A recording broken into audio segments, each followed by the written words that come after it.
Lundi 6 mai 2019, un plaisir pour moi de vous retrouver dans cette émission Café Débat en ce lundi début de semaine, mais aussi début du Ramadan. D'entrée de jeu, je souhaite un bon début de Ramadan à tous les musulmans du pays. Merci de me retrouver dans cette émission Café Débat, l'émission qui donne la parole à ceux qui veulent l'apprendre en vue d'impacter l'opinion. L'invité du jour, c'est M. Abdoulaye Sow. Il est secrétaire général de la FESABAC, mais en même temps secrétaire général de l'USTG. Avec lui, nous parlons du mouvement syndical de la Guinée et de la division qui règne dans le milieu syndical qui finalement frise à des affrontements sur le terrain. C'est ce qui est arrivé, comme vous l'avez compris, le 1er mai, l'occasion de la célébration de la Journée internationale du travail au Palais du Peuple, avec des prises au bec, de la bastonnade. Et évidemment, vous savez, le camarade Aboubakar Souma en est sorti blessé parce que molesté par le camp adverse. Et bien, qu'est-ce qui est en dessous de tout ça, qui explique toute cette situation de division? Et le camarade Abdoulaye Sow est déjà sur ce plateau. Il nous en parle à présent. Monsieur Sow, bienvenue dans cette émission Café Débat. Merci. Et comme vous, je voudrais souhaiter un bon ramadan à tous les travailleurs de Guinée. Merci. Et par ricochet à tout le peuple de Guinée et à tous les travailleurs du monde. Merci beaucoup. Et je rappelle aussi que dans la deuxième partie de cette émission, puisque M. Abdoulaye Sow est aussi secrétaire général de la FESABAC, la fédération syndicale, je crois, autonome des banques, assurances et institutions de microfinance. Voilà. Donc le syndicat des travailleurs des banques, pour dire assurance et microfinance. Microfinance. Donc on va parler de la récente grève qu'il y a eu au sein de la BCG, sur quoi ou sur quel point portaient leurs revendications, comment est-ce que cette grève à la BCG a été résolue. Ce sera dans la deuxième partie de l'émission, mais déjà dans cette première partie, je reviens à l'incident qu'il y a eu au Palais du Peuple le 1er mai, journée internationale dédiée au travail et aux travailleurs. Habituellement, on a vu les travailleurs en rang serré, en union d'action syndicale, célébrer cette journée sur l'esplanade du Palais du Peuple, poser leurs problèmes devant les autorités pour qu'ils les résolvent en termes de conditions de travail, de salaire et tout ce qui va avec. Mais cette année, vous syndicalistes, on dit que vous avez envoyé une image négative, mais très négative, de la Guinée ailleurs dans le monde, vu ce qui s'est passé. D'abord, comment se porte Aboubakar Souma, qui est votre adjoint au sein de l'USTG? Moi, il se porte mieux. On lui a asséné des coups et il a été envoyé dans une clinique de la place. Il a subi des soins intensifs et aujourd'hui, ça va, mais il a été touché à la tête. Nous avons fait le scanner et vous savez, quand on est touché à la tête est très sensible. Ouais. Les choses peuvent évoluer dans le temps, donc nous restons vigilants par rapport à son état de santé. Aboubakar Souma, donc secrétaire général du SLEG, en même temps secrétaire général adjoint de l'USTG, dont la situation dans cet incident au palais est à la fois un peu drôle, puisque désormais on l'appelle le Usain Bolt de la Guinée, parce qu'il a rapidement, par instinct de survie, pu se sauver en courant à un rythme tel rapide qu'on l'appelait le Usain Bolt, mais un côté aussi triste parce que quand même il a échappé, comme vous le dites, un peu à la mort. Et c'est pour cela que je voulais savoir comment cette situation est arrivée.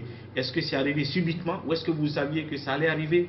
Comment vous avez préparé tout ça? Est-ce que vous étiez invité ou pas à cette célébration? Est-ce que vous avez le droit d'aller ou pas, comme les autres le disent, que vous n'étiez pas invité, vous n'étiez pas organisateur? Comment est-ce que tout ça est arrivé? Merci beaucoup. Je voudrais d'abord, comme vous le dites vous-même, rendre hommage à Dr Ibrahima Fofana, dont nous venons de faire la cérémonie de sacrifice. Rendre hommage aussi à Adi Arabia Toussera Diallo et à tous les syndicalistes qui se sont battus en 2006, en 2007, en 2008 et en 2009 pour qu'il y ait la démocratie dans notre pays. Parce qu'aujourd'hui, si nous parlons de démocratie, c'est grâce à ce combat-là que nous parlons de démocratie dans notre pays. Comment tout cela s'est passé? Comme tous les 1er mai, nous étions préoccupés par les préparatifs pour que nous puissions célébrer les travailleurs de Guinée et les travailleurs du monde dans la sérénité, dans la joie au Palais du Peuple. Nous avons été invités par le ministère en charge du travail pour préparer la fête du 1er mai préparer aussi Genève, 100e anniversaire de l'OIT. D'accord.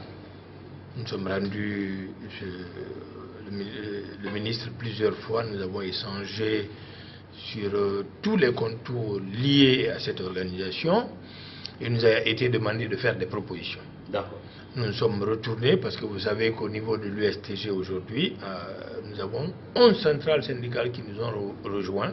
Qui sont affiliées. Et c'est ce qui constitue le mouvement syndical aujourd'hui. Donc nous nous sommes retrouvés, on a échangé, on a fait des propositions que j'ai personnellement déposées au ministre en charge du travail, avec accusé de réception. Le document existe. On s'est dit dans les préparatifs que toutes les centrales syndicales devraient fêter ensemble dans la paix, dans l'unité, au Palais du Peuple. D'accord. Sans exclusive. Sans exclusive. Le Palais du Peuple appartient à tous les Guinéens. Donc, nous avons fait ces préparatifs, nous avons été rassurés par le ministre que ça va se passer dans la paix. En tout cas, il devait coordonner toutes les activités pour que ça se passe dans les meilleures conditions. À notre fort étonnement, les prémices, c'est que quand nous étions la veille en réunion de finalisation des préparatifs à l'USTG, à notre siège au Banc Bleu, avec les 11 centrales syndicales, donc 12 centrales syndicales, il y a le secrétaire général adjoint de la CNTG. Je l'ai appelé, j'ai mis le micro pour lui dire que nous allons célébrer la fête demain, ensemble dans la joie, comme je viens de le décrire, en tout cas à l'instar des autres pays. Monsieur le secrétaire général m'a dit, ce qui m'a étonné parce que nous avions de très bonnes relations. Le secrétaire général adjoint de la CNTG. La CNTG, il dit demain on va te tuer. Il vous dit que... Demain on va vous tuer. Ah bon? Je dis bon, pour moi, c'est pas vrai. C'est un chèque. Donc, nous nous sommes retrouvés au Palais du Peuple. Déjà à 6 h du matin, on m'a appelé pour dire « Ah, tout le palais est barricadé. » J'ai dit « Mais c'est quoi ça ?» Tout le palais est fermé. Il y a des gens qui sont à l'intérieur qui n'acceptent pas que vous rentrez. Alors je suis venu.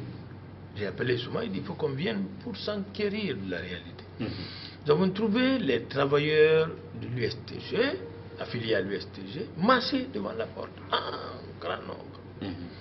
C'était immense. Mais les gens étaient venus pour défiler, pour la manifestation. Alors on a regardé, on a vu des gens qui ne parlaient même pas français. C'est des loupards qu'on a recrutés pour fermer toutes les portes. Et c'était préoccupant. J'ai pris le téléphone.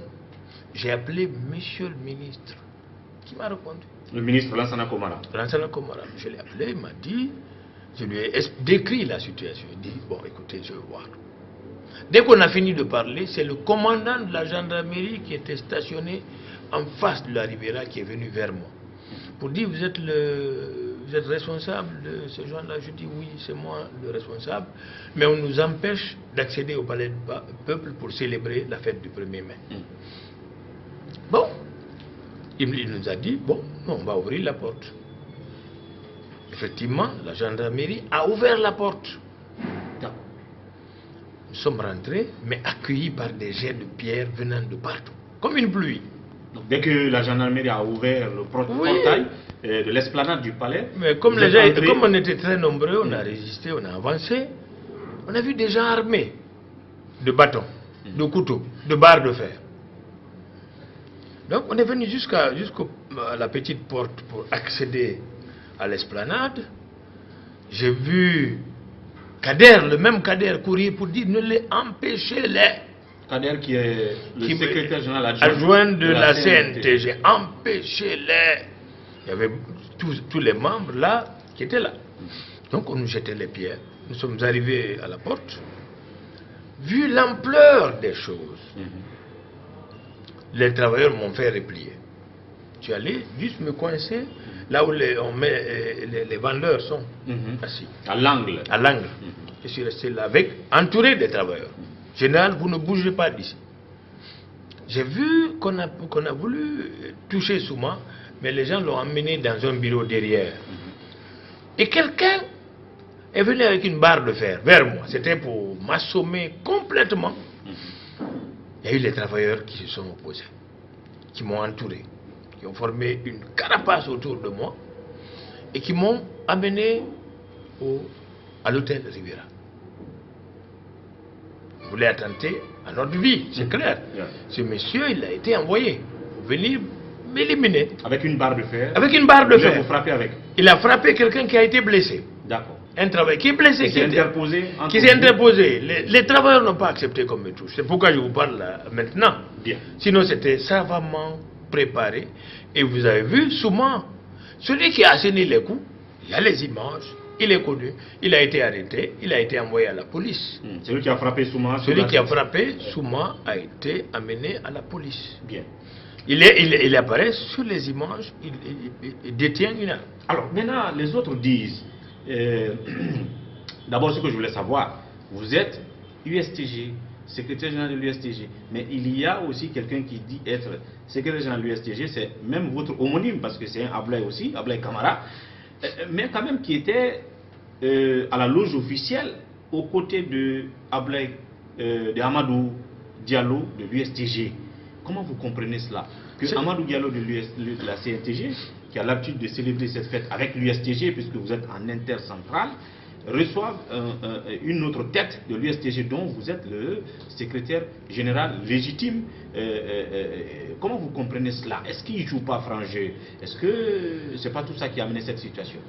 Vous savez, la contradiction est nécessaire dans la vie. Et toute l'histoire de l'humanité, l'histoire de la lutte des classes. Le camarade Amadou Diallo a été un artisan de la réconciliation au sein de l'USTG.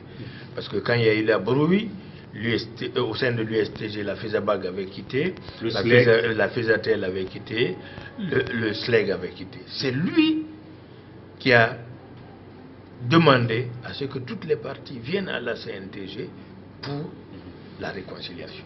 D'abord, il a invité la FESABAG avec tout le bureau exécutif. Ça fait passer un message que nous avons compris. Fofana vient de là. Fofana a été l'un des grands syndicalistes de ce pays qui a amené la démocratie et tout. Il nous a donné de sages conseils. Nous avons compris. Il a invité les autres partis. Un jour, nous nous sommes retrouvés de 8h à 18h à la CNTG, où toutes les parties, les gens dont vous parlez, étaient là. Pour que vous reveniez... Pour qu'on lave le linge sale en famille. Et au même moment, le secrétaire général de l'USTG, voyant la tendance de la réconciliation, a envoyé un courrier à tous nos affiliés pour dire que notre congrès est reporté. Qui était programmé et reporté. Le temps de finir les réconciliations. Comme ça devait se faire à Mamou, il a envoyé un courrier, non seulement à la radio rurale de Mamou, mais au gouverneur de Mamou, pour dire que le congrès il est reporté. Le temps que nous puissions laver le linge sale en famille. Mais comme c'était quelque chose qui était préparé, les gens la même nuit sont partis à Mamou. Donc le camp Ablaye Camara. Ils sont partis à Mamou, disant qu'ils partaient, ils ont pris un ordre de mission avec lui-même, disant qu'ils partaient pour sensibiliser ceux qui sont venus, leur dire que le congrès est reporté. Malheureusement, vous savez ce qui s'est passé. Ils y ont tenu un congrès. Donc, nous ne comprenons pas que le camarade Amadou Diallo soit artisan de cette réconciliation et qu'il choisisse un camp. C'est compliqué. C'est paradoxal. Dès qu'ils sont revenus à Mamou, ils sont venus le voir. Nous ne comprenons pas pourquoi. Donc vous êtes déçu un peu de cette démarche Exactement. Très déçu, très choqué, inacceptable. Pour un responsable d'un tel niveau, c'est inacceptable. Bien. Et c'est incompréhensible en plus. Parce que nous ne comprenons pas pourquoi. Alors, moi, on va parler tout à l'heure de la responsabilité du ministère du Travail dans tout ça. Parce que le jour même où il y a eu cette scène au Palais du Peuple, j'ai reçu le ministre du Travail dans cette émission qui a dit qu'il est désolé et c'est honteux ce qui s'est passé. C'est pas une bonne image, mais lui, en tant que ministre du Travail, représentant du gouvernement, ils sont limités parce qu'ils ne peuvent pas s'y mixer. Mais avant qu'on ne parle de cela, d'abord, comment ça se fait que la veille déjà, le secrétaire général adjoint de la CNTG vous a menacé clairement, comme quoi on va vous tuer demain?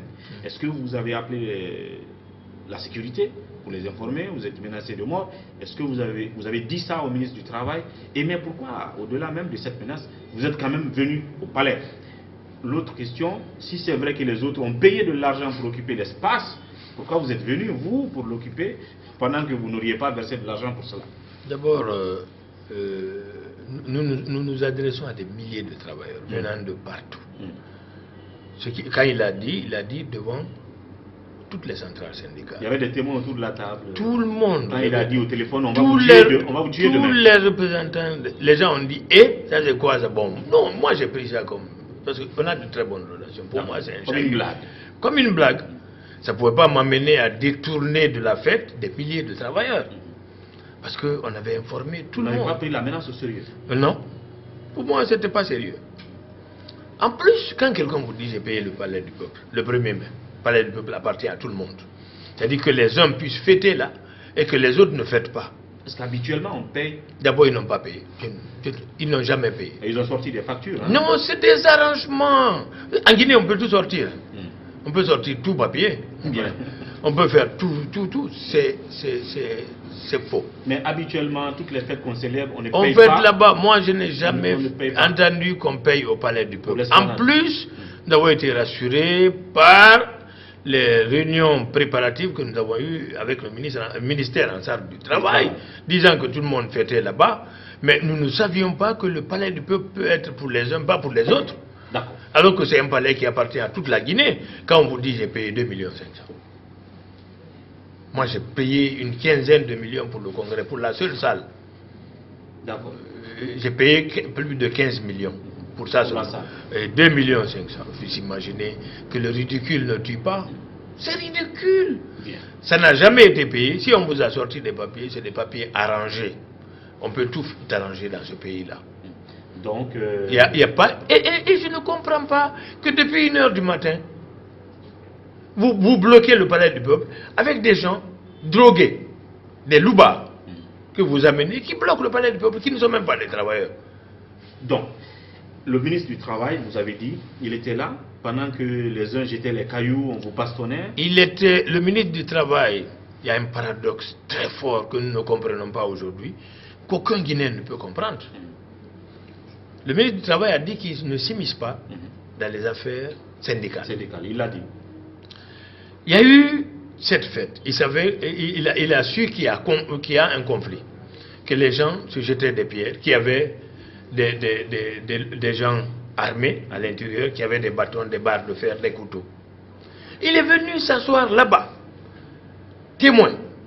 Il était là pendant... Il était là avec l'inspecteur général du travail. Je vous dis, soit dit en passant, quand nous organisions notre congrès, j'ai appelé le ministre en charge du travail. Il dit qu'il est en voyage. J'ai appelé l'inspecteur général du travail. Pour les invités. Pour les invités qui avaient bloqué complètement son téléphone. Mais ils étaient là tous les deux pendant que la scène se déroulait. Assis. Le silence devant un crime a ses répercussions dans le crime. Pourtant, certains, ses responsabilités. Pourtant, certains disent que... Il était, je vous dis, quand ça se passait, je vous dis pourquoi. Je vous dis pourquoi. Non seulement il était là. Le premier ministre-chef du gouvernement est arrivé. D'accord. Assori Fofana est arrivé. On lui a dit qu'il y a la pagaille. Il a rebroussé chemin. Voilà un homme responsable que nous saluons aujourd'hui.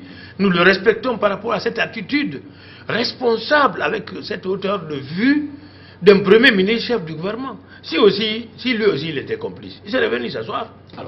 Mais il a manifesté sa responsabilité par rapport à ce conflit dont il ne veut pas prendre part. Donc ce que vous attendiez du ministre du Travail, c'était qu'il quitte. Sur le moment, c'était qu'il quitte. S'il ne veut pas s'interposer. S'il dit qu'il ne veut pas s'immiscer, il y a les gens qui se cognent. On frappe des gens comme les serpents. Comme si tu frappes un serpent. Il, à ses yeux et à ses barbes, il était là, il regardait. Et c'est après la scène qu'il a tenu son discours. Après la scène qu'il a tenu son discours. Un discours incompréhensif. Et il était là avec l'inspecteur général du travail. Vous comprendrez que quand on parle de mains noires, voilà les mains noires. Donc vous concluez en et je vous dis, nous avons un document où le responsable des gens qui sont partis à Mamou dit que leur parrain, c'était Lansana Komara. dans Guinée, 360. Nous avons ce document en notre possession. Je l'ai dit au ministre. De leur congrès à je l'ai dit au ministre au cours de la réunion. Je dis, on a dit que vous êtes parrain des gens de Mamou. Il l'a attesté en étant là, en faisant la partie prise.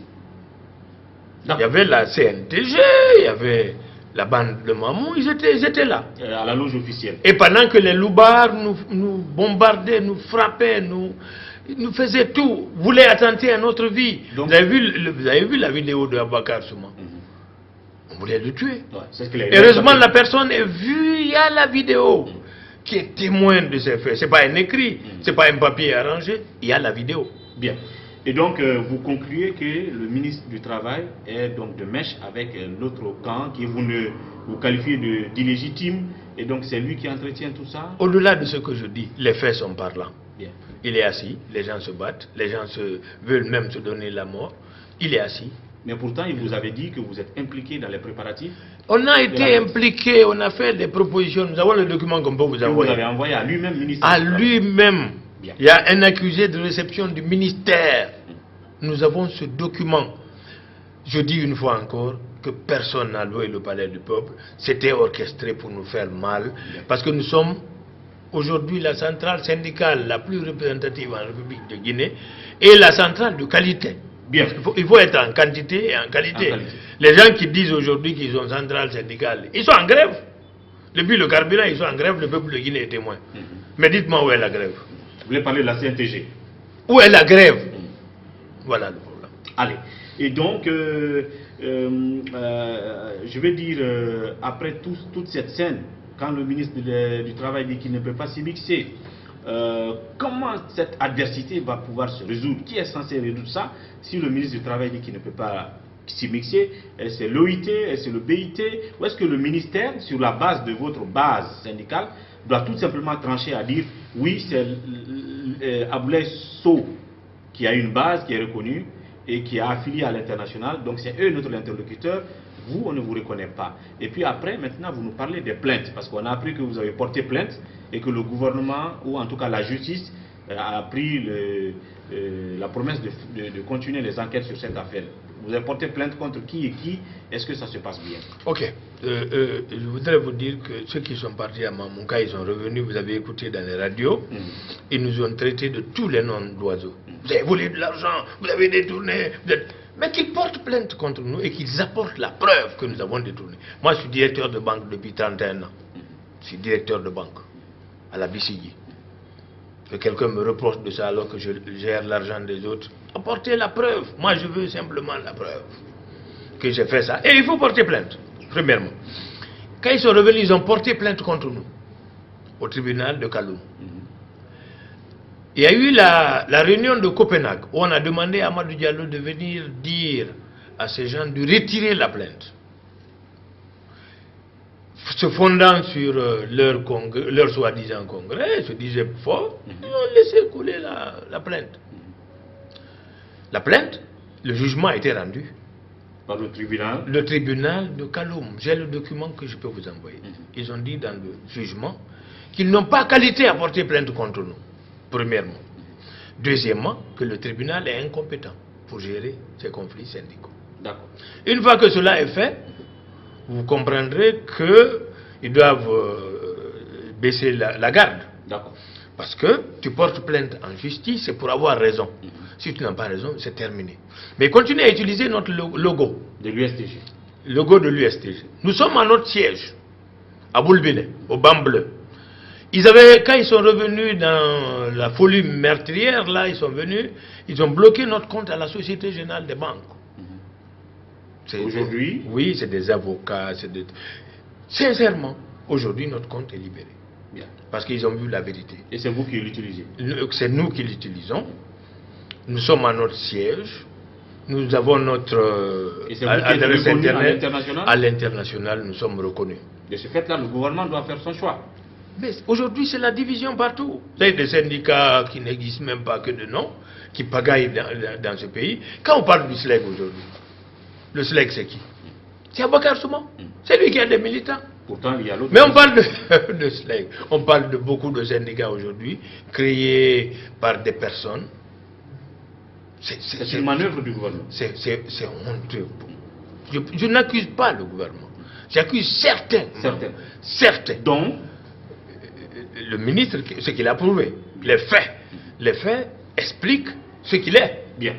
Et vous avez parlé, dans votre question, vous avez dit qu'on a porté plainte. Effectivement, nous avons porté plainte par l'intermédiaire de notre avocat auprès des tribunaux. Des gens qu'on a vus qui sont là, qui sont visibles dans les vidéos. La personne qui a asséné des coups à Bakar Souma, il est visible. Nous avons porté plainte contre ces gens-là. Et ceux qui ont organisé, qui nous ont empêchés de rentrer, qui ont mis des loubards. Pour que la vérité soit dite. Bien. Aujourd'hui, vous avez des syndicats pas arrêtés, je ne sais pas comment. En tout cas, des gens s'arrangent à mettre en place une structure syndicale qui n'ont pas de militants. Récemment, vous avez vu une structure syndicale au niveau de l'enseignement supérieur qui voulait faire le travail pour faire une grève, etc. Mais aussitôt dit, aussitôt suspendu, parce que tu ne peux pas faire une grève sans base si tu n'as pas de militants. Vous avez parlé de la Bissigui, je vous en parlerai tout de suite. Vous parlez de la Fezabag, je vous en parlerai tout de suite. Quand vous avez des gens derrière vous, vous pouvez faire une grève et que ça réussisse. C'est pourquoi je vous ai dit que nous sommes une centrale en quantité et en qualité. Bien. Et donc pour l'instant, vous ne pouvez que suivre l'élan de la justice après que vous avez porté plainte contre tous ces gens qui semblent être impliqués dans ce qu'il y a eu au Palais du Peuple. Je vous dis, soit dit en passant, ceux qui ont porté plainte contre nous, qui ont été déboutés par la justice, viennent de nouveau de porter plainte. Donc le camp Ablai Camara encore ont porté plainte. Pour la scène du palais ou toujours par rapport à l'occupation du siège, leur congrès, leur soi-disant congrès, etc. Nous sommes à notre siège. Nous avons confiance à la justice. Nous avons confiance au fait qu'ils vont se fonder sur la réalité pour dire le droit. Bien.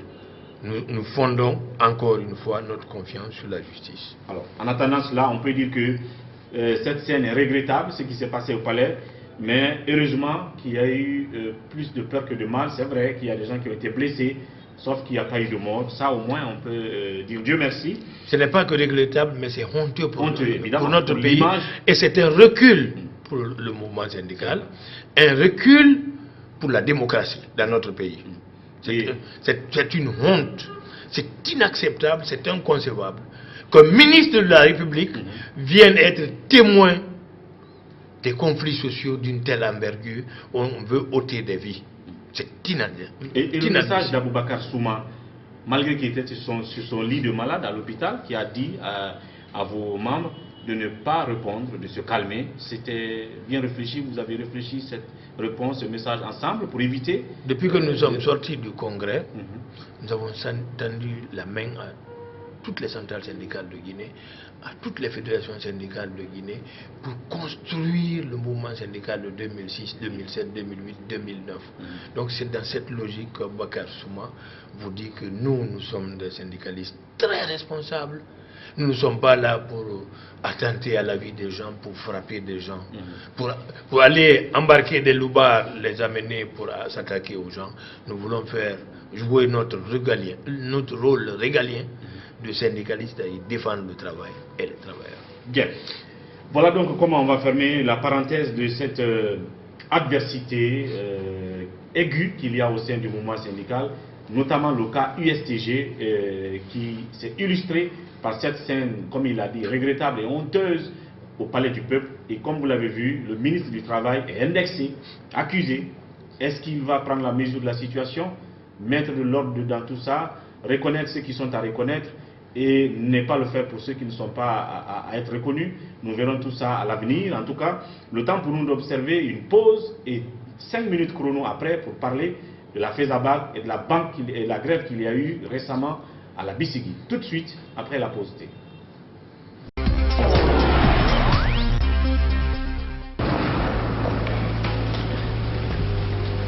Il existe des choses qui nous donnent la force et l'audace d'aller au-delà de notre imagination. Le thé Akbar, Le thé Akbar est fabriqué en utilisant uniquement les feuilles soigneusement sélectionnées en provenance de Ceylon.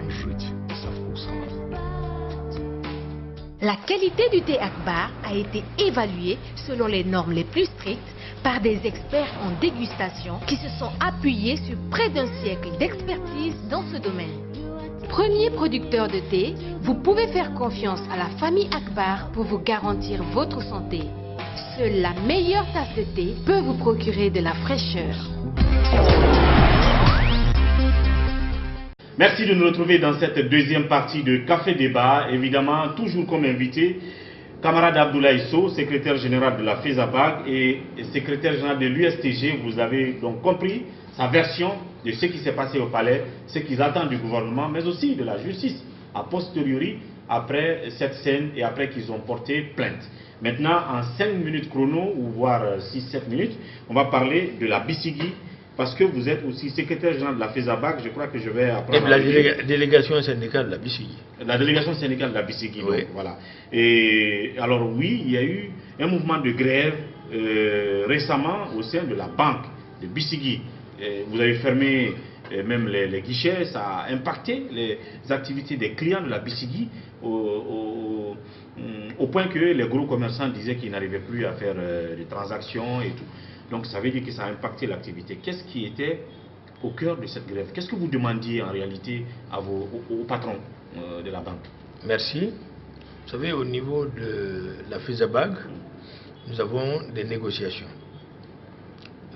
Toutes les années impaires, c'est des négociations internes dans chaque structure, dans chaque entreprise. Et les années paires, c'est des négociations branches. C'est-à-dire c'est la FESABAG qui négocie. Donc, c'est dans cette logique que nous avons déposé une plateforme à nos patrons, à la Bissigui. Pour échanger afin d'améliorer les conditions de vie et de travail des travailleurs de la Bissigui. Nous avons négocié à l'interne, mais je peux vous rassurer que tous les travailleurs de la Bissigui sont mobilisés derrière leur délégation syndicale. C'est ça notre force. Vous savez, les syndicalistes disent « unis, nous vaincrons ». Donc tout le monde est uni derrière la délégation syndicale. C'est ce qui fait notre force. Donc quand on a, après avoir épuisé toutes les voies de recours, nous avons été amenés à notre corps défendant à fermer la banque. Parce que nous avons négocié. Qu'est-ce que vous demandiez en clair à la Bissigui? Améliorer nos conditions de vie. C'est des divers points, mais pour améliorer nos conditions, il y avait 13 points. Plus 13 points visaient à améliorer nos conditions de vie, à améliorer notre revenu. Donc, nous sommes allés à la Banque centrale, on a échangé avec la Banque centrale, on ne s'est pas entendu. Finalement, on a déclenché la grève. Avec nos patrons, on est reparti à la Banque centrale, on a discuté, on n'a pas trouvé solution. Et c'est avec le gouverneur de la Banque centrale qui était en voyage qui est revenu, qu'il faut saluer d'ailleurs parce qu'il œuvre beaucoup pour la paix au niveau du secteur. Et l'inspecteur général du travail dont je parlais tout de suite, on s'est retrouvés, on a échangé. Finalement, nos points de revendication ont été satisfaits. À 100%? À 100%. Et nous avons ouvert la banque. Nous avons été satisfaits. Ce qui fait qu'aujourd'hui que le travail a recommencé à la Bissigui. Mais je reste toujours un peu curieux. C'est-à-dire que si vous demandez amélioration des conditions, peut-être salaire, primes et tous les autres privilèges, ça veut dire que vous avez constaté que la banque, en tout cas la Bissigui, fait une certaine performance alors, en termes de performance. Ça veut dire que la Bissigui a fait un plus en termes de capital et tout. Nous sommes des syndicalistes très responsables, nous avons beaucoup d'expérience, nous sommes des cadres d'un certain niveau. Donc quand nous réclamons, c'est que les conditions économiques et financières nous permettent de réclamer. C'est ce qui a fait que ce que nous avons demandé, c'est que la Bissigui est dans les conditions de les satisfaire. C'est pourquoi nous avons demandé, après moult analyses. Bien.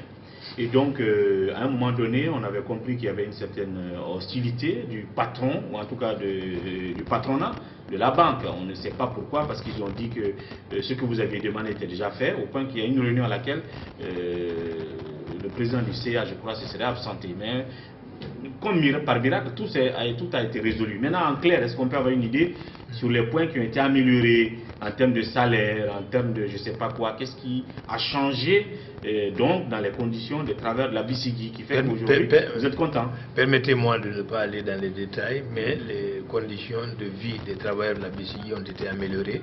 Tout le monde est content et le travail a repris à la satisfaction de la clientèle. Ce qui va vous paraître curieux, un matin je suis arrivé, j'ai trouvé beaucoup de clients à la porte.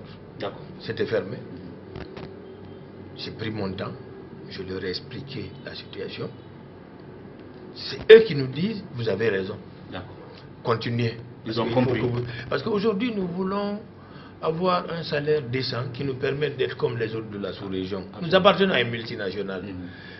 Moi, en tant que cadre de haut niveau, je suis au plafond. De la banque? Oui, je n'ai pas le salaire de mon homologue du Sénégal.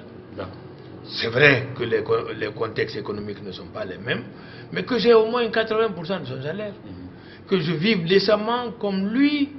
Au Sénégal, en Côte d'Ivoire. C'est ça le problème, parce que nous avons les mêmes contraintes en matière de travail. Vous savez, comme je le dis toujours, le métier de banquier était pratiqué dans les temples, dans l'Antiquité. Donc, devant Dieu lui-même. Le banquier doit se distinguer des autres, on doit tout être bien mis. Aujourd'hui, c'est parce que je suis au mois de Ramadan.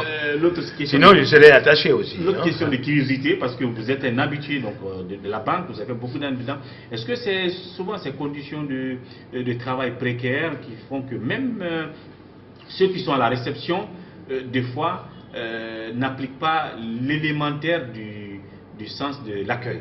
C'est-à-dire l'accueil avec le sourire, avec l'amabilité de la clientèle, parce qu'il y a des clients qui se plaignent souvent que dans les banques, les guichetiers ou les guichetières ont les visages crispés. Peut-être derrière ces visages crispés, il y a des conditions de travail, de vie qui ne sont pas améliorées par les patrons de banque, c'est ça? Vous savez, dans la vie, tout est relatif. Mais à la BCG, les clients sont bien accueillis. Les prestations sont très bonnes. Aujourd'hui, nous sommes une banque de référence en Guinée. C'est l'une des banques les plus solides en République de Guinée. Solide. Quand je parle de solidité, c'est que vraiment elle est solide, c'est-à-dire que tous les paramètres sont solides, elle se porte très bien. Vous avez vu qu'on est en train de réaliser notre siège en ville.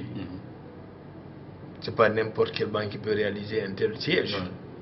C'est un siège de grande qualité, d'une grande envergure, dont les clients, nos clients, seront fiers, ainsi que les employés. Donc, les conditions minimales sont là. En Guinée, on est relativement bien traité. Et tout est relatif. Tout est relatif. Parce disait Albert Einstein. D'année en année, il peut toujours avoir des besoins. Tout est relatif. En tout cas, merci camarades. Peut-être dernier mot à l'endroit de vos camarades de l'USTG, de la FESABAG, à l'endroit des autorités pour tout ce qui se passe au sein de la corporation syndicale. Merci beaucoup. Nous sommes en tant que fédération, en tant que centrale syndicale, mus par une volonté, c'est celle d'aller dans le sens qu'a dit Albert Einstein. Le développement n'aura de sens que le jour où il n'y aura plus de pauvres sur la terre. Alors nous demandons à tous les travailleurs de Guinée d'avoir confiance à l'USTG. Nous sommes la meilleure centrale en République de Guinée. Nous sommes une centrale de qualité, mais pas d'animosité. Il faut garder la sérénité. Il faut le combat des idées. N'allez pas à la main, ne vous armez pas. Soyez toujours serein.